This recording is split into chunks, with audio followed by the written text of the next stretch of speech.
बार क्षेत्रों से हमारे पास फोन भी आते हैं कि हमारी तो गेहूं जो है पीली होगी, कहीं ऊपर से खराब हो रही है, कहीं पत्ते बीच में पीले हो रहे हैं। तो हमारा जो ई मौसम ग्रुप है उसके अंदर आप फोटो भेज सकते हो, उसके हिसाब से हम जो है उसका निदान बता देंगे। अब वैसे ही कीड़ा पत्ते के नाम से लेके दुकानदार के पास चले जाते हो, फ्यूराडान दवाई है, कोई और चीज है, आपको 2000 का बांध के दे दिया, भाई डाल दो, तो आर्थिक नुकसान होता है। तो आप हमारे जो ग्रुप है उसके अंदर भेजिए।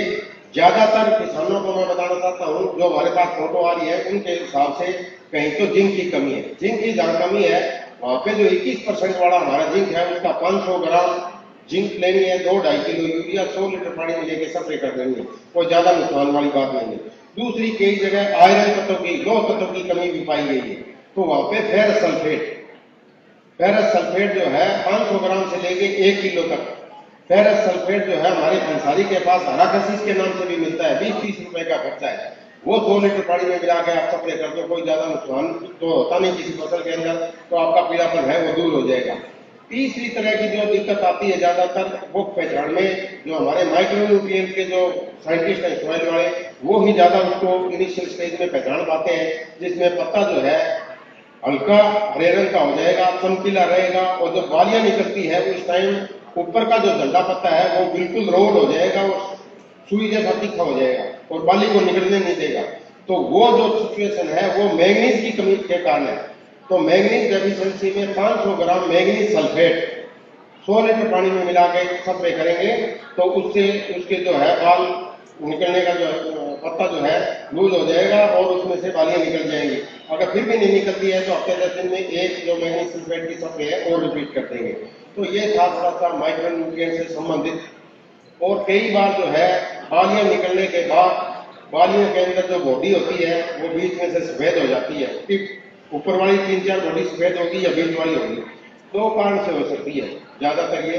एक तो इसका ये है कि इसके अंदर कोई लो टेम्परेचर, जिस तरह काला पड़ता है सब्जियों के अंदर नुकसान होता है, इसी तरीके से गेहूं की जो बाली है उसके अंदर दाने जो पड़ने स्टार्ट होते हैं वो बीच से स्टार्ट होते हैं, दोनों तरफ बढ़ते जाते हैं।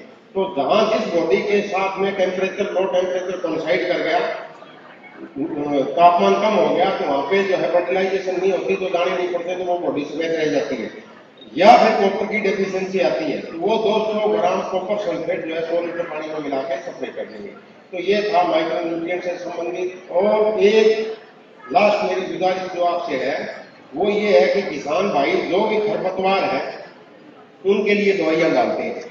हमारी हरियाणा कृषि विश्वविद्यालय हिसाब है जो सिफारिश की हुई है उनके हिसाब से ही चौड़ी पत्ते वाले खरपतवार है उनकी स्प्रे अलग करनी है, जिस तरह आपकी एल्गरिक है और एफिनिटी है या 2,4-D है, और संकरी पत्ती वाली है वो अलग है, उनकी अलग करनी है। आपने टैग मिक्स करोगे तो उनके टॉक्सिसिटी आने के चांस रहते हैं, तो उनको अलग अलग करिए और 30 और 35 दिन, ज्यादा से ज्यादा 40 दिन तक स्प्रे करिए। कई किसान भाई क्या है 50, 55, 60 दिन तक जो है वीडिसाइड का स्प्रे करते रहते हैं खरपतवार नाशी का। उसकी वजह से पिछली बार हमारे जो है यहाँ से एग्रीकल्चर डिपार्टमेंट के साथ जाना पड़ा, जयपुर गाँव भरवाड़ा के साथ 60 एकड़ के अंदर किसान ने गेहूं बोई हुई थी, 40 एकड़ के अंदर तो उसकी 60-65 किले की निकल गई और 20 एकड़ के अंदर उसके अंदर 20 किले की भी नहीं निकली। बाद में जाके पता लगा क्या हुआ, 50, 55, 60 दिन के उसने स्प्रे कर दी। जब पौधा 55, 60 दिन के बाद रिप्रोडक्टिव स्टेज गाभे में आ जाता है तो उस टाइम उसके अंदर स्प्रे करते हैं, तो बालियों टेढ़ी मेढ़ी निकलेगी, दाने नहीं पड़ेंगे, दाने नहीं पड़ेंगे तो आपकी पैदावार कम होगी, 20 मन किले की, तो नुकसान बहुत होता है। तो सभी किसान भाइयों से मेरा अनुरोध है कि वो जो है वीडिसाइड या खरपतवार नाशी है उनका उचित समय के ऊपर ही 30-35 दिन, ज्यादा से ज्यादा 40 दिन के अंदर उसका स्प्रे करें। उसके बाद करोगे तो आपकी बालियां टेढ़ी मेढ़ी होने की चांस रहते हैं, बालियों के दाने नहीं पड़ेंगे और आपको आर्थिक नुकसान होगा। तो इन सब बातों का आप ध्यान रखेंगे। और पुनः मैं सभी किसान भाइयों को किसान दिवस की बहुत बहुत बधाई देता हूँ। धन्यवाद।